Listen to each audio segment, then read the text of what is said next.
오늘 말씀은 레위기 21장 말씀을 봅니다. 몇 년 전 일본의 신칸센 철도 회사는 직원의 작은 실수까지도 철저하게 관리하는 것으로 그 회사가 유명합니다. 한 번은 열차가 20초 일찍 출발한 일이 있었습니다. 그런데 회사는 그것을 가지고 공식 사과문을 발표하기도 했다는 거예요. 많은 사람들이 뭘 20초 정도 가지고 라고 생각을 하지만 그들은 신뢰를 지키는 것, 그 작은 것 하나가 가장 중요하다고 여겼습니다. 그 작은 차이가 결국 그 조직의 품격을 결정하기 때문이라는 거죠.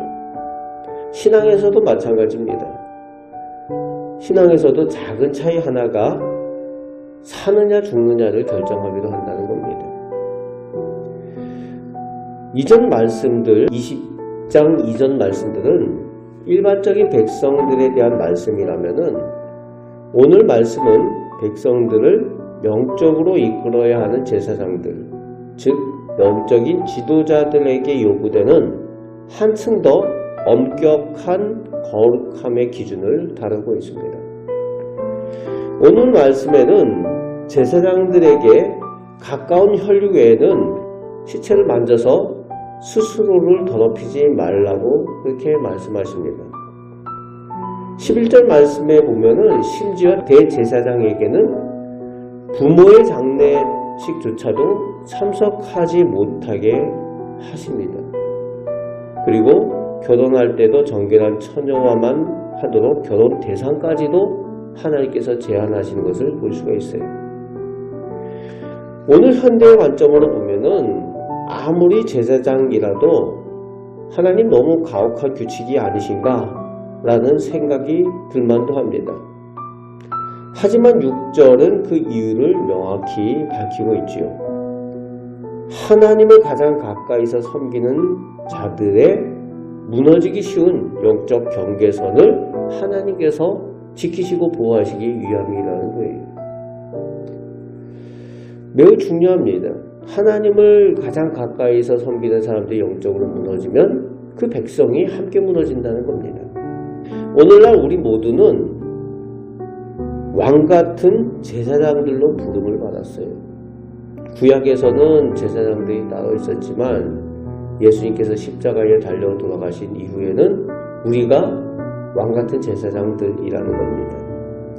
그래서 우리 모두는 가정에서, 교회에서, 우리가 살아가는 세상에서 지도자의 자리에 선 사람들이라는 겁니다. 그래서 그것을 기억하고 묵직한 영적 책임을 가졌다는 것을 기억하며 오늘 말씀을 우리가 나에게 주시는 말씀으로 또 보아야 된다는 겁니다.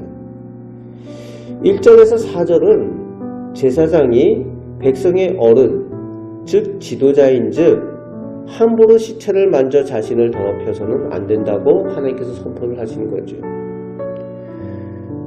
슬픔과 애도라는 인간의 가장 자연스러운 감정조차도 하나님 앞에 제사 드리는 공적인 사명보다 앞설 수 없다는 겁니다. 우선순위라는 거예요.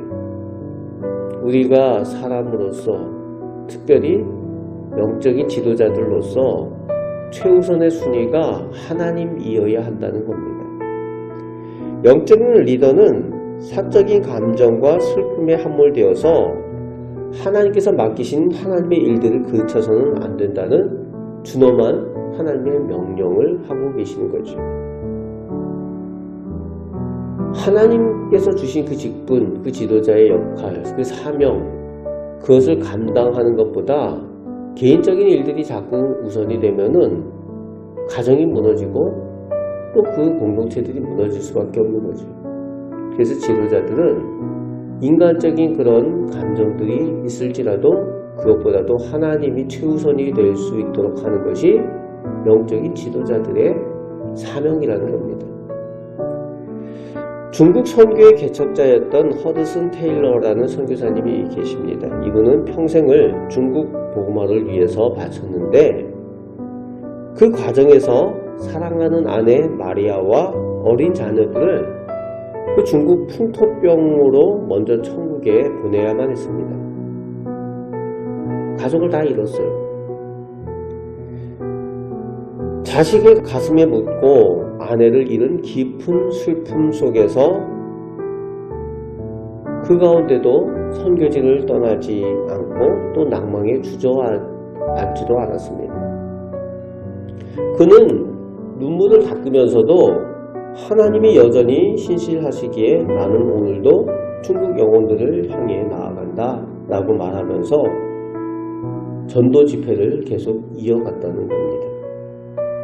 개인적인 거대한 슬픔 속에서도 그 제사장의 사명을 이탈하지 않았던 그의 거룩한 절제가 있었기 때문에 오늘날 수천만 명에 이르는 중국교회에 그 기적적인 부흥이 있게 되었다는 거예요. 오늘 우리도 직분자로서 영적 제사장인 우리는 내 감정과 형편보다 하나님의 이름과 하나님의 몸된 교회의 유익을 우선 생각하는 그런 영적인 성숙함이 있어야 된다는 겁니다. 오늘 그 말씀을 오늘 하나님께서는 우리에게 주시는 겁니다. 본문 9절은 제사장의 딸이 행음하면 불사를지니 이는 그의 아버지를 욕되게 함이라고 경고를 하죠. 너무 과격한 말씀이 아닙니까? 그런 생각이 들죠. 하지만 제사장 개인의 거룩함은 반드시 가정의 거룩함으로 증명되어야 한다는 엄격한 말씀이에요. 지도자의 가정이 무너지면 그가 백성들에게 전하는 말씀의 권위도 함께 무너지기 때문에 그렇습니다. 미국의 위대한 부흥사가 D.L. 무디라는 분이 계시죠. D.L. 무디 목사님. 이분에게 한 성도가 찾아와서 물었어요. 목사님, 세상에서 가장 훌륭한 그리스도인은 어디에 있습니까?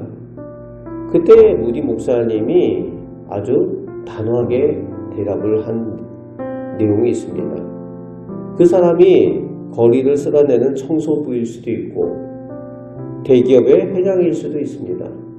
하지만 진짜 훌륭한 그리스도인인지 아닌지 확인하려면은 그 집에 가서 그의 아내와 자식들에게 물어보면 합니다. 가정에서 인정받지 못하는 경건은 가짜입니다. 라고 그 무디 목사님이 말했다는 겁니다. 우리가 밖에서는 남들 앞에서는 거룩한 직분자처럼 행동하면서 정작 가장 가까운 가족들에게는 상처를 주고 함부로 대할 때가 있다는 겁니다. 그런데 사무엘 때에 엘리 제사장이 자신의 자녀들을 영적으로 바로 세우지 못했을 때 어떤 일이 일어납니까? 그 가문뿐만이 아니라 이스라엘 전체가 함께 비극을 맞이하는 그런 일들이 있었다는 겁니다. 그것을 기억해야 되죠. 그래서 영적인 제사장, 직분자들의 거룩함은 매우 중요합니다. 그런데 교회 안에서만 거룩함이 아니라 교회 문을 나서는 순간 가장 우리가 쉽게 넘어가기 쉬운 가정의 그리고 식탁의 그 자리에서부터 시작되어야 한다는 겁니다. 오늘 본문 8절 말씀은 너는 그를 거룩하게 여기라. 그리고 뒤에 너희를 거룩하게 하는 나 여호와는 거룩함이니라 말씀하고 계시죠. 하나님이 거룩하기 때문에 하나님의 일을 감당하고 하나님께 받은 직분을 감당하는 우리도 거룩해야 한다고 말씀하여 주고 계십니다. 하나님께서 지도자들에게 이토록 높은 기준을 요구하시는 이유는 그 지도자들을 괴롭히기 위해서 그런 것이 아니죠. 제사장이 살아야 이스라엘 전체가 살고 지도자가 직분자가 거룩해져야 신앙 공동체 그리고 가정 공동체가 거룩한 은혜를 제대로 공급받기 때문입니다. 그래서 오늘도 우리가 우리 가정에서 거룩해야 되는 이유, 우리가 세상 가운데서도 거룩해야 되는 이유입니다. 오늘 내가 선 모든 자리에서 나는 하나님의 이름을 걸고 사는 영적 제사장이다. 나는 거룩한 자부심과 책임감을 가지시고 세상의 시험과 유혹을 이겨내며 승리하며 사시는 우리 성도들 다 되시기를 주님의 말씀으로 축복합니다. 아멘. 기도하겠습니다. 아버지 하나님, 저희가 왕같은 제사장들입니다. 저희가 하나님께 천국의 직분을 받은 영적인 제사장들입니다. 아버지 하나님, 하나님께서 거룩하시니 저희도 거룩하게 하여 주옵소서. 그래서 저희가 살아가는 삶의 자리에서, 저희 가정에서, 저희 이웃에서, 세상에서 하나님을 닮아 거룩함을 나타내며 살아가는 저희들 되게 하여 주옵소서. 세상과 구별된 삶을 살게 하여 주시고 무엇보다도 하나님을 우선할 수 있는 저희들의 믿음이 되게 하여 주옵소서. 온전히 하나님께 드려지는 은혜의 삶, 축복의 삶을 살아가는 저희들 되게 하여 주옵소서. 오늘도 저희의 기도를 들으시고 하나님의 살아계심과 은혜 내려주심을 저희에게 허락하여 주시는 줄 믿습니다. 우리를 사랑하시는 예수 그리스도의 이름으로 기도합나이다. 아멘.